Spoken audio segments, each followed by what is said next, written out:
So hi everybody, welcome to our webinar today titled Presenting to Boards. Our webinar team today is Julie Garland McClellan. Now Julie is calling in at 3 o'clock in the morning local time from Malta, would you believe? So thank you Julie for attending today. We also have Stephen Bowman, and we're very privileged to have Megan Motto with us today, who of course is the ex-CEO of Governance Institute Australia and the founder and CEO of Motto Advisory. So welcome to you, Megan. My name's Sean McDonald, and I shall be your moderator in the background for the next 45 odd minutes. Firstly, though, thank you for attending today. We always appreciate the effort you make to be here for our live events. During the session, if you have any questions, please try and use the Q&A button on your toolbar. It just enables us to keep a track of things as we're going through the webinar, and we'll answer as many of those questions as we have time for. And finally, if you stay through till the end, which of course we hope you will do, we have a really short 1-minute survey at the end of the webinar for you to consider. Your feedback is super important. It helps us bring really relevant content to you week after week and enables us to position the wealth of the expert presenters that we have for you. So if you could take a minute to complete the survey when you exit the webinar, we'd really appreciate it. For those not too familiar with BoardPro, we are a board software provider, sometimes called a board portal, and we serve about 35,000 users, about 4,000 boards and around 8,000 committees around the world, and we're across about 34 different countries these days.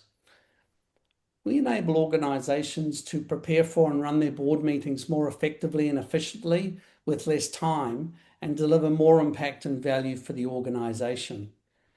And as much as we are a board software provider, part of our wider mission here at BoardPro is to make the fundamentals of governance free and easy to implement for all organisations, but especially those organisations with resource constraints.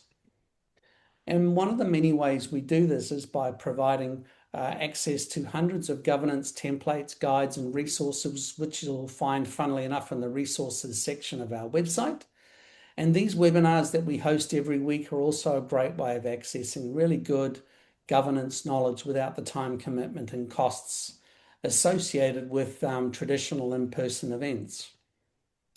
So for the next 40 odd minutes, just sit back and relax and add to the discussion by asking as many questions of our team that you would like. A full recording of the webinar along with the slide deck and the other resources will be sent to you 24 hours after our session today. So without further ado, let me have our team introduce themselves, and I'm going to start with you first, Megan. Thanks so much. Sean, as you said, previously the CEO of the Governance Institute of Australia, which was a wonderful opportunity to get my teeth into both governance as a topic area and all of its nuances, but also to build a great network of people. And so the likes of Steve and Julie and yourself that I go back with quite some time. These days I'm doing a variety of things. So I'm sitting on some boards myself. I've founded Motto Advisory because I'm doing some governance consulting work, particularly to the association not-for-profit sector, because that's where I've been as my home. I've run industry and professional associations now for 25 years, and including peak bodies. So if there's a horror story out there, I've probably seen it or heard of it in that sector, and there's plenty of them. And also then doing some work for a particular not-for-profit at the moment myself, so keeping my hands in the mix and very busy working with the Ambulance Provident Fund. Thanks, Megan. Stephen, over to you. Hi everyone, Steve Bowman here from Conscious Governance. Been around for a long time, seen almost as many stories probably as Megan, and not quite as many as Julie. Most of the work that we do is primarily with boards and senior executives, primarily around governance reviews, around strategic planning, around getting boards and particularly new directors up to speed, improving induction programs, those sorts of things. So I really look forward to having this chat with everyone today. Thanks, Stephen. And finally, Julie, last but by no means least.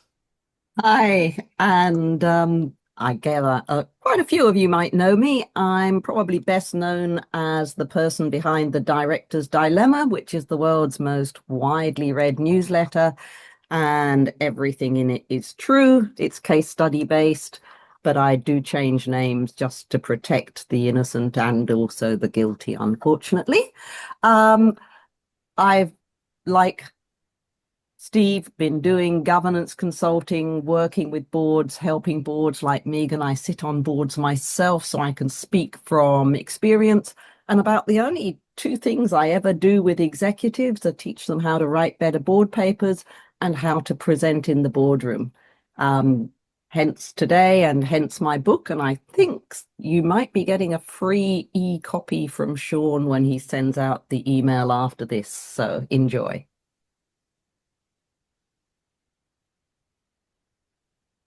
I'll kick off by saying that I am not going to go through how to write a decent board paper. So this presentation is purely about what you do after you've written a fantastic board paper, when you step into the boardroom to talk with the board about what you wrote. And that, if you need to do any work on getting the board paper right, you can download, there's a webinar on that, and there's also a download on demand masterclass that you can watch.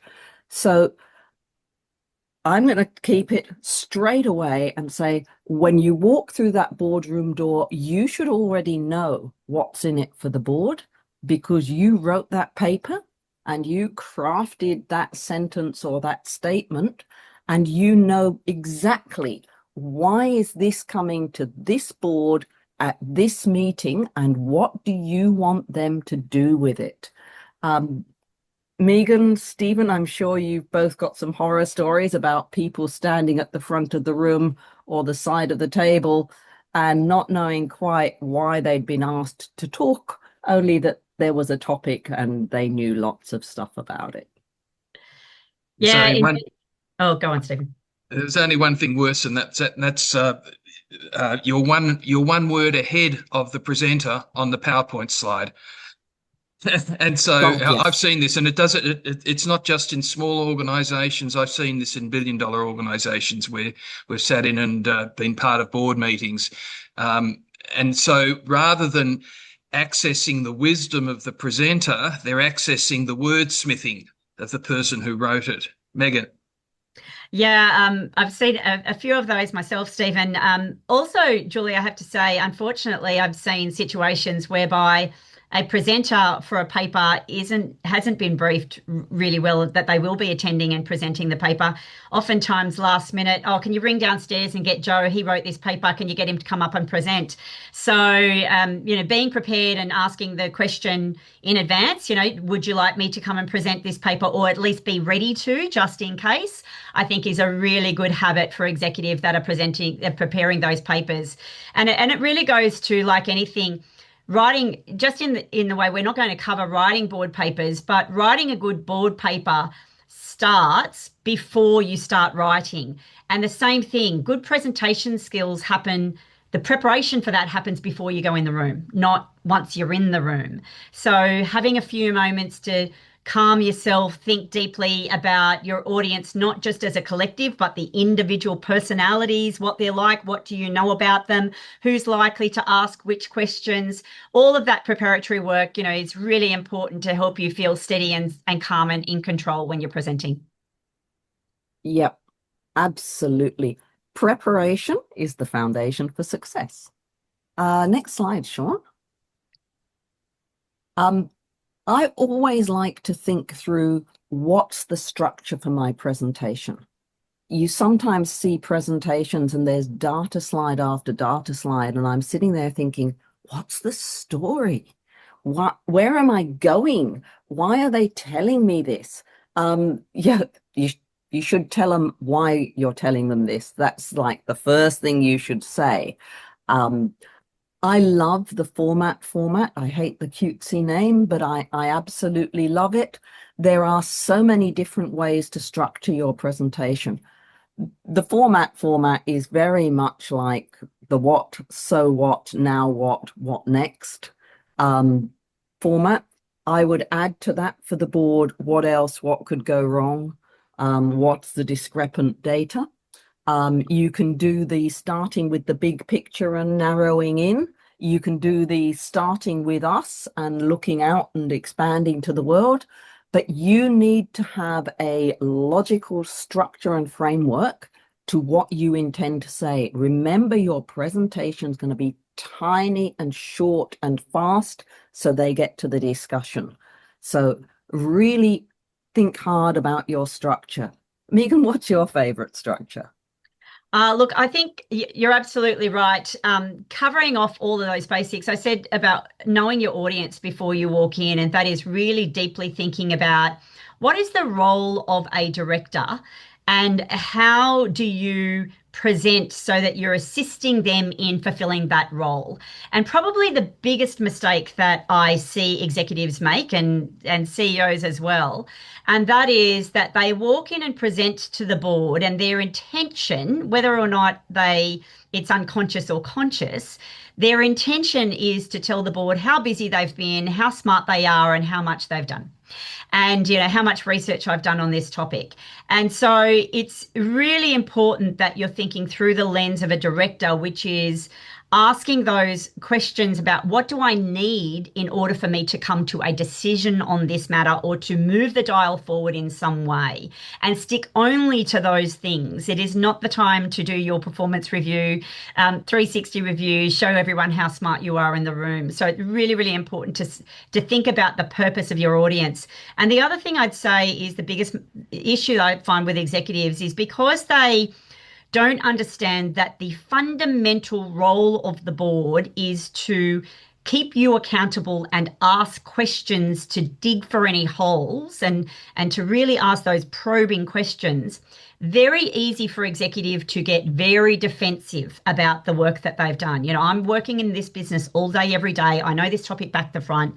So why are you asking me these silly questions? And it can really play out in the room. It can show on executives' faces, them getting defensive, about the workload that they have done. So a really important step, I would say, for, once again, executives before they go into the room is to think about their mindset before they walk in, and think about that I'm going to be open, I'm going to be calm, I'm going to be controlled, take a few breaths if you need to, do some meditation, whatever you need to do, but understand that it is the job of the board to ask questions and potentially poke holes in your presentation, and to take all of that with a very open mind and an open heart, because that's when you'll get to the best collaborative outcome, rather than you being defensive and setting up a situation whereby your relationship with the board can fracture quite easily. So important. One of the worst experiences of my life, I signed up for a boardroom presenting skills from a very well-respected acting teaching institution. And the lady who was presenting it, she was amazing. I was thinking, wow, I'm going to learn so much from her about the nuance and the timing of words, and it's going to be really helpful and persuasive. And the first thing she said was, when you walk into the boardroom, remember that you are the expert. You need to imagine yourself in your superhero suit with your red cape swirling around your calves. And you will instantly, as you imagine this, you'll feel that swagger coming into the way you walk. And I'm thinking, if I walked into any of my boardrooms with that swagger, they'd think I was an idiot. And the ones that didn't think I was an idiot would think I was a target. They'd wonder what the bluster was trying to hide. Actually asking the board and saying to them, this is what's in that number 4. What else? What could go wrong? Saying to them, these are the bits we're not sure about. These are the bits we want your strategic insight, because there's a choice to be made, isn't there, Steve? And we need all the brains making it, not just one. Over to you, if Steve. I give a slightly different perspective on this too, there's also times where you've actually written a really good board report. It answers all of so here are the 2 or 3 recommendations that we've got. Here are the emerging risks associated with us. Here's the analysis that we've got done.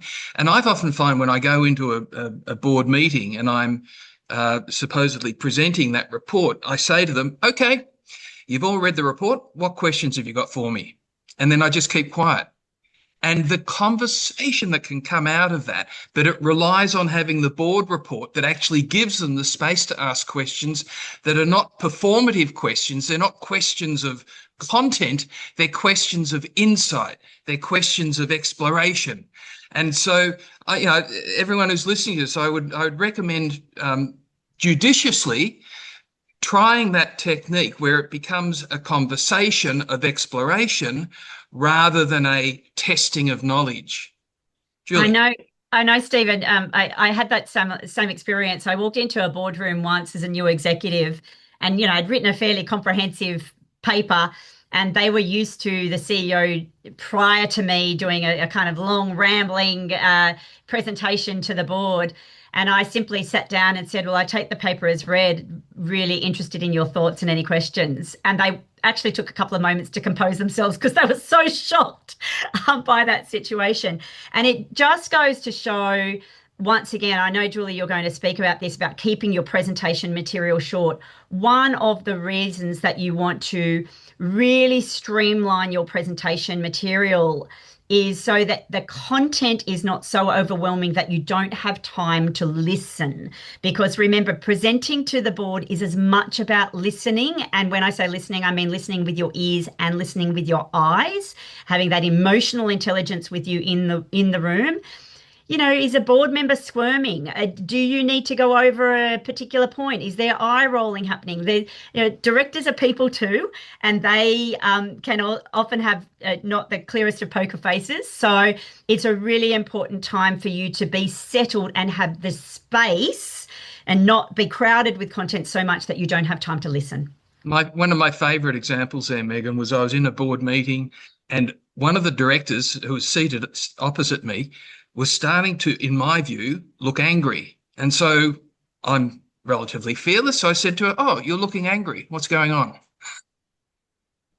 And she said, well, I think what you said here is absolute rubbish. And I said, well, which exactly is the part that you think was rubbish? She said, well, I can't find it now, but it's in there. You said such and such and such. I said, oh, okay, well, if you can find it to me, I can give you the background behind why that was said. And then about 10 minutes later, one of the other directors piped up and said, oh, I found that spot. And you're right, it is rubbish. And so page 10, had a look at it. Oh, okay. One of the directors said that, not me. So what would you like to talk about?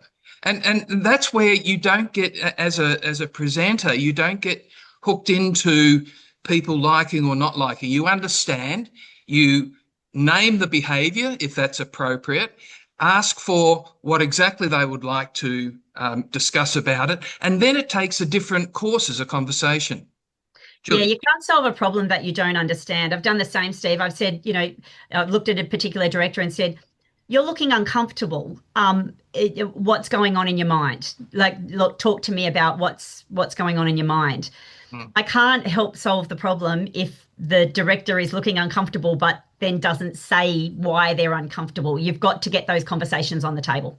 Mm-hmm.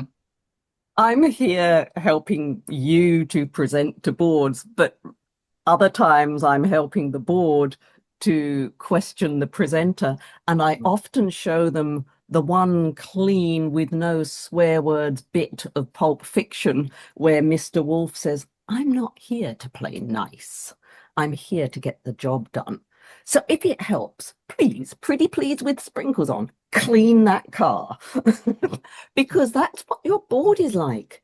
They don't have the time to say, well, I almost entirely agree with your pearls of wisdom, Stephen, but I'm just concerned about this statement on page 10. I'm sure it's just me.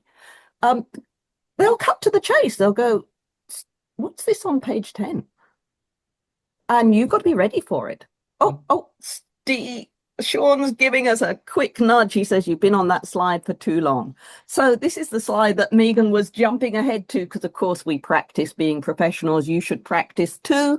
I like a short presentation. A short presentation's a good presentation. If you have to show them slides, just pick a few.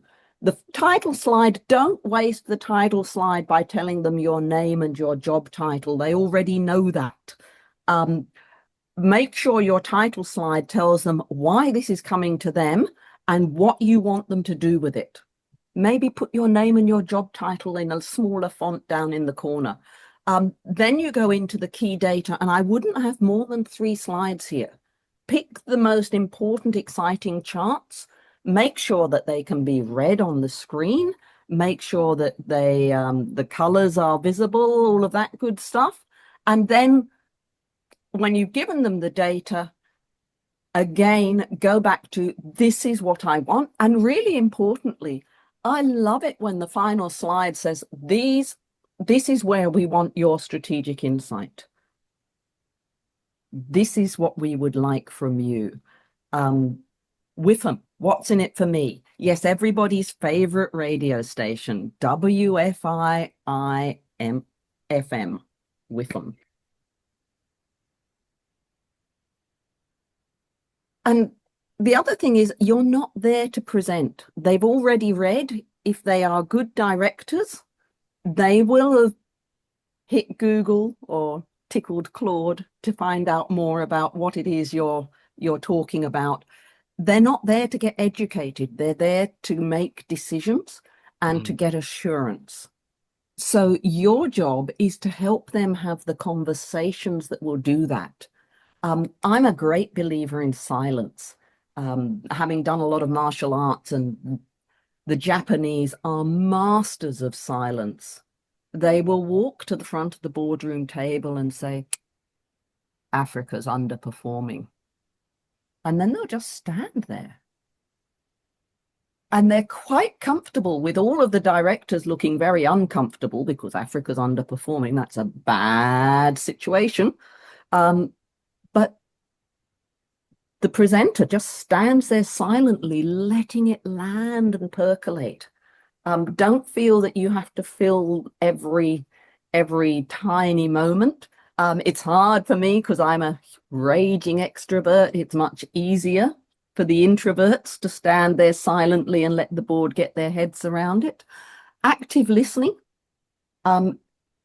Listen when they are talking to each other. It's easy to feel like, I've been left out. I'm just sitting here at the corner of the table and I'm not doing anything.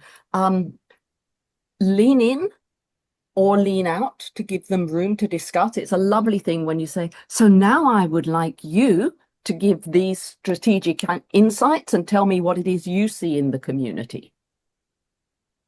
And you instantly, even on camera, create space for them to lean in and talk.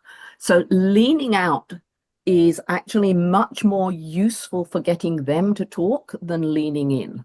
But nodding, watching, smiling. Louise Mahler, if any of you watch her videos, she always says you want that slow nod that just conveys gravitas, because that's her favorite word, I think.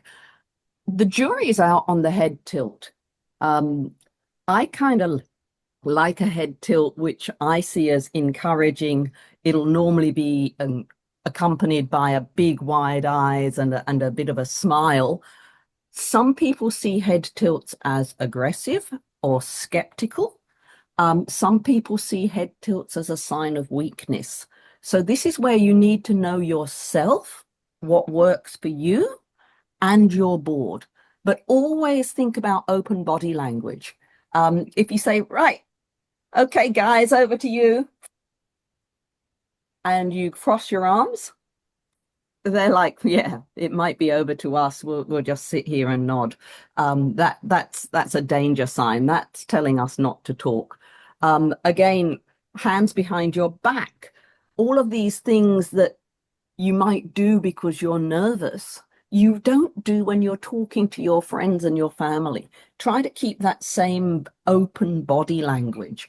And it's hard because we're experts at what we're experts in. We're not experts in body language and conveying nuance by the way we move, but it's important. I think Megan hit on a really interesting point before, Julie, when she was talking about CEOs in particular getting quite defensive because of the style of questioning of the board. Now, you can't change the board, only they can change themselves, but you can model that behavior yourself. So one of the things always, and this is not a good career move to be seen as being defensive. I've had many boards tell me during governance reviews, the CEO, we have to tread on eggshells a little bit, and it's really not sustainable. And that's a bit of self-reflection that the CEO needs to bring into place. But one of the things I found really useful as someone presenting to boards, either as the CEO of the organisations I have been involved in, or chair or board member, whatever it might be, or advisor, is this notion of what I'm about to say, am I doing it to prove something, or am I doing it to create something different? And of all of the techniques I've come across in all of the decades I've been doing that one technique is the most powerful.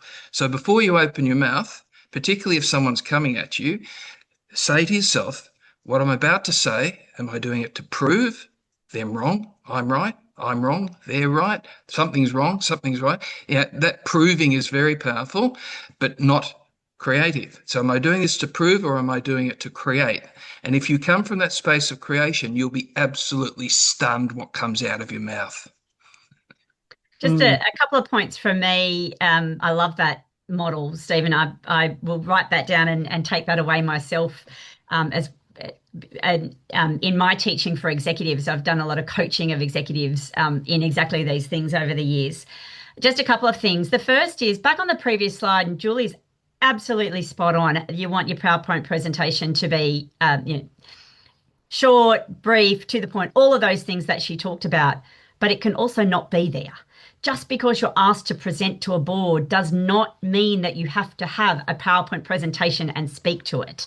Remember, this is about facilitating discussion. So it may well be that your presentation is, look, I'm just going to sit at the table and I'm just going to kind of take you through the thinking of, the most important points of this paper or whatever it might be. So you don't necessarily have to have a PowerPoint presentation. Remember, when people are reading and listening at the same time, the data shows that they take in about 40% less, because we all know now multitasking is actually a myth, even for women, that we take in 40% less than if we were just reading or just listening. So just sitting and speaking is fine. You don't always have to have a PowerPoint presentation.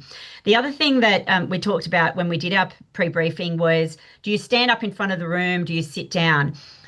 Different people will like to present in different ways. Certainly, gravitas can be born from standing up. You might feel a little bit better on your feet. But when it comes time to the discussion part, I would encourage you to sit at the table and be an equal participant in the discussion, rather than you're standing at the front of the room while the discussion is happening at the table.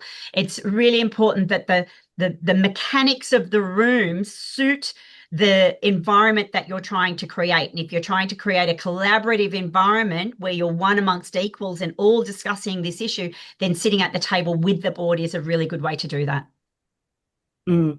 I watched one of the world-leading experts absolutely lose the whole board of BHP.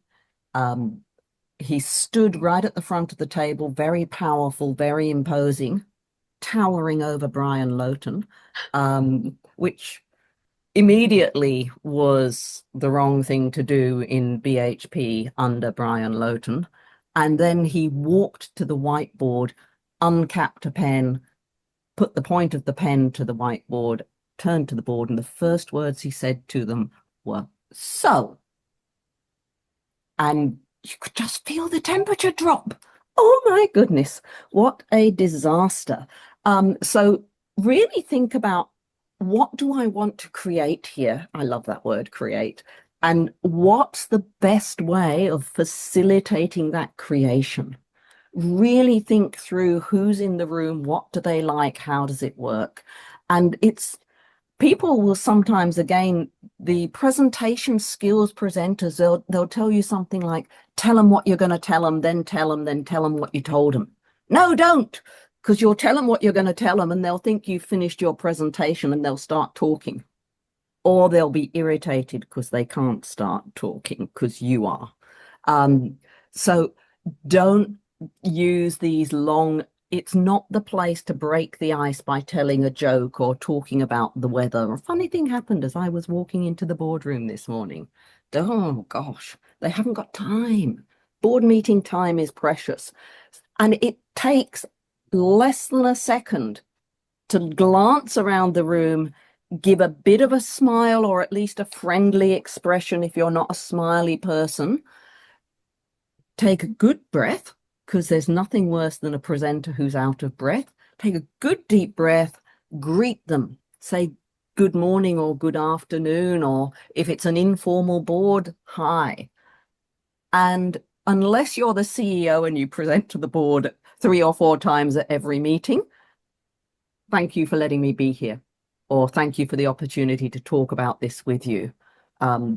Those are the way to do it. And you want to do it fast. Do not waste time, and certainly don't tell jokes. Next slide. I think we're all in heated agreement here. Hello, Sean. Next slide. Thank you. I thought I'd throw in a slide about online, because you will do a lot of online. Give us a wave, put up your hands and give us a wave electronically if you present to your board at online meetings, because I'm sure you all do. And there aren't many people training people on how to do it, but you need good lighting.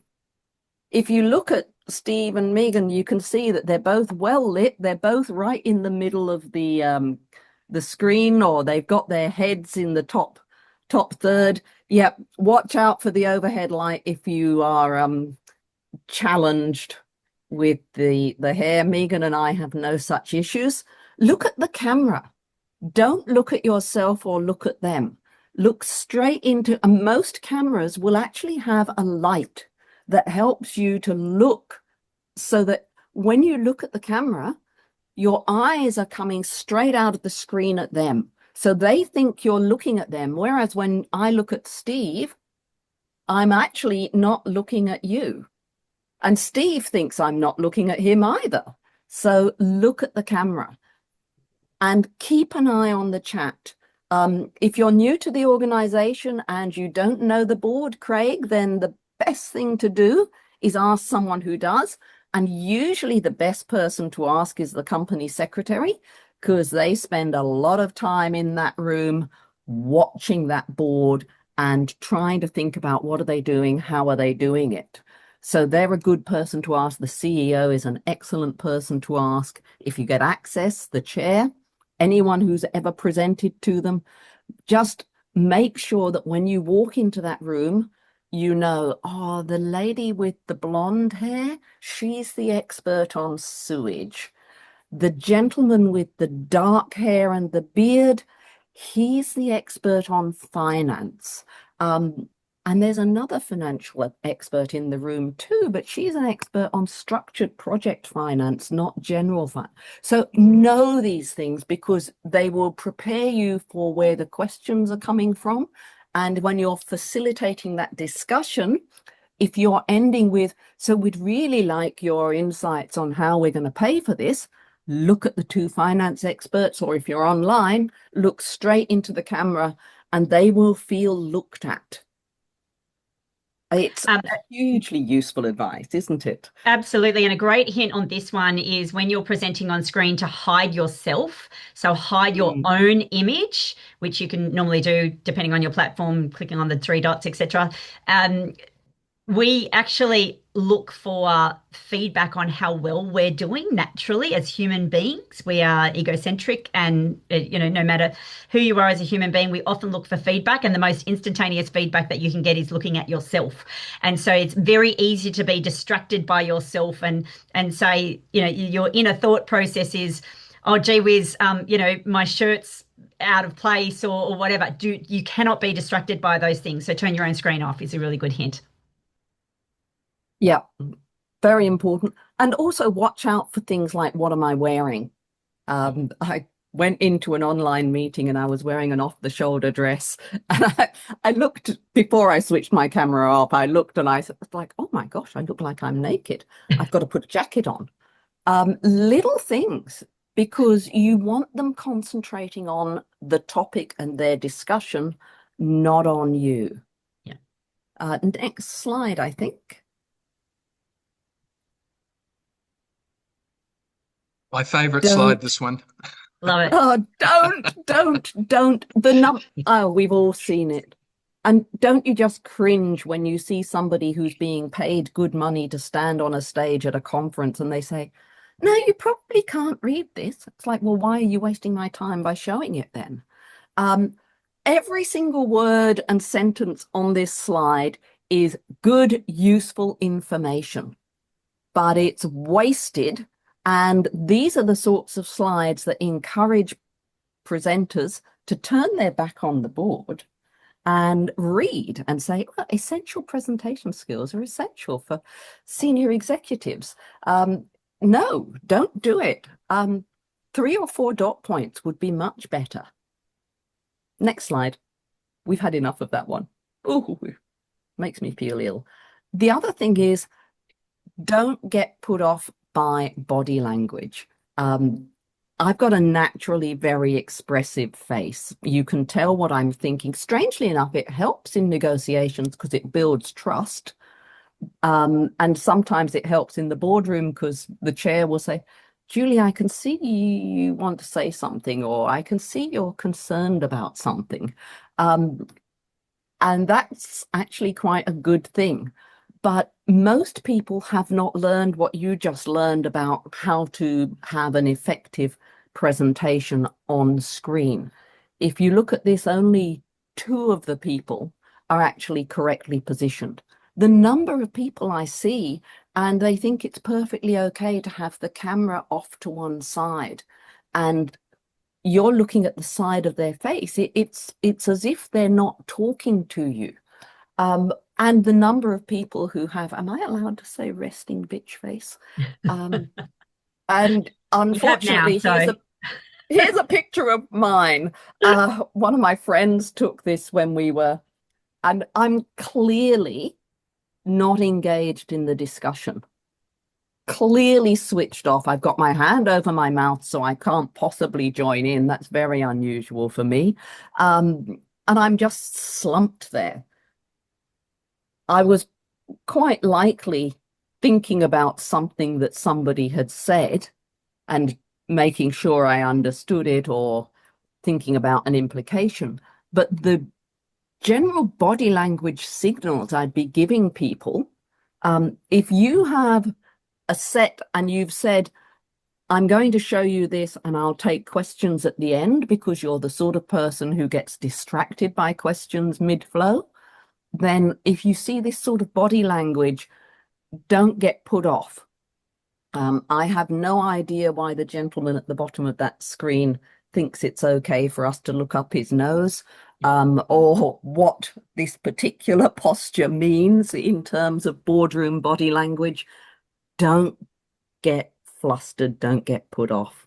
Most people are not good in front of camera. You are going to have a huge edge just because you now are. Next. Biggest horror story I've got on that one, Julie, is when in an international environment. So a lot of the meetings are in the night times, for people morning times, middle of the night like you, and you get people that are eating their dinner or eating their lunch on screen loudly while you're trying to present to them. So, it's really critical to not get distracted. But this is also where a really good COSEC will mute people, for example, or ask people to turn their screen off if they're going to eat, but it's okay, you're still listening. So a bit of orchestration never goes astray, but I've seen some absolute shockers. Yeah, oh yes. And we've all been guilty of them too. It's not so much that we've seen other people and we ourselves are perfect.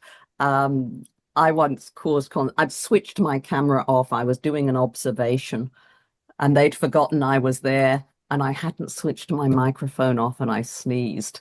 And they all jumped. Like, who sneezed? Because they heard the sneeze, but they couldn't see anybody sneezing. And it really put the wind up them for a moment or two. I had to put my camera back on and apologize and switch my microphone. It's the other thing, if you're not talking, switch your microphone off. Objections. We talked before about not getting defensive. If somebody objects or disagrees, that's great because they're engaging with your material. You want them to engage. So a really beautiful, I learned this from Julian Treasure, and Megan will know where I learned about Julian Treasure, who really is a treasure. RASA, receive, appreciate, summarize, and answer. And Stephen does this.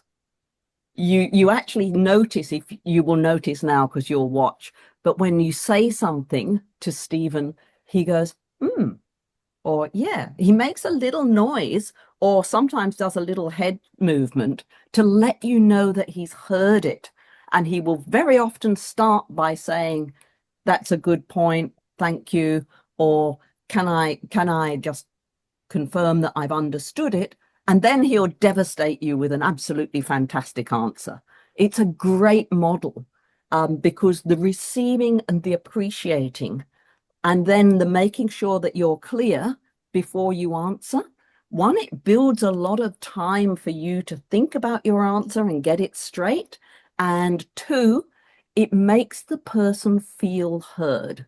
And I've gone into meetings where I've had to talk to somebody who's a director who's at odds, and everybody knows that they're all at odds with this particular director. My job is to listen and for them to know that I have listened and to feel that I have tried to understand their side. It's not to correct them or put them right. If there's an elephant in the room, name it. You're trying to present on dam safety board when there's two dam safety great engineers sitting there at the table looking at me. It's like, well, I don't actually know as much about this as you guys do, but as a director, name the elephants in the room, particularly if there's a conflict of interest.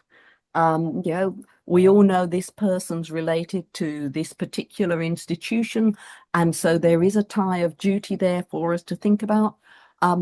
Yes, and never say, well, do say no. Nancy Reagan's advice was good, but say no about doing things, not about receiving information. Always think yes, and then add your refutation or your countering. But is another one, but be careful with but, because actually emotionally it's heard the same as no. When you finish your presentation, as Sean is hinting to us that we've finished this one, some really good idea to just very quickly say, well, thank you very much. This is what we've agreed, or this is the decision. You repeating that decision because you are the subject matter expert really helps your company secretary, because they've been taking notes. They are not the expert on spillway design and how concrete can levitate, and trust me, it does. Well, it can lift up at amazing angles. So really make sure that you tell the company secretary what's important, and that you leave the board with that clear understanding of what it is they've just decided. If there are any next steps, make sure that you state them again. That helps with the minutes, with the actions, and it builds your credibility, particularly if there's any questions you haven't answered. It's fantastic to say, and I will send you that additional information. Always, if you can, leave them with an invitation. Of course, if you want to ask any further questions, always happy to respond. And unless you're the CEO, because it's weird when the CEO says thank you for the opportunity to talk to you 4 times in the same meeting. But if you only talk to the board once in a blue moon, thank you for the opportunity to talk about this with you.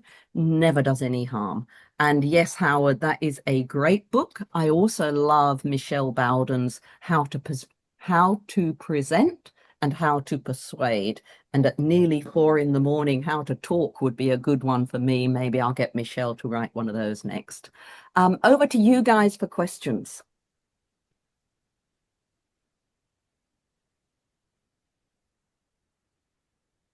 Any questions? Pop them in the chat.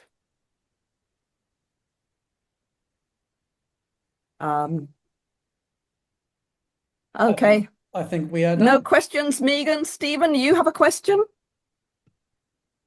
One of the greatest gifts that you can always give at the end of any presentation is to say, okay, so is there anything we haven't covered?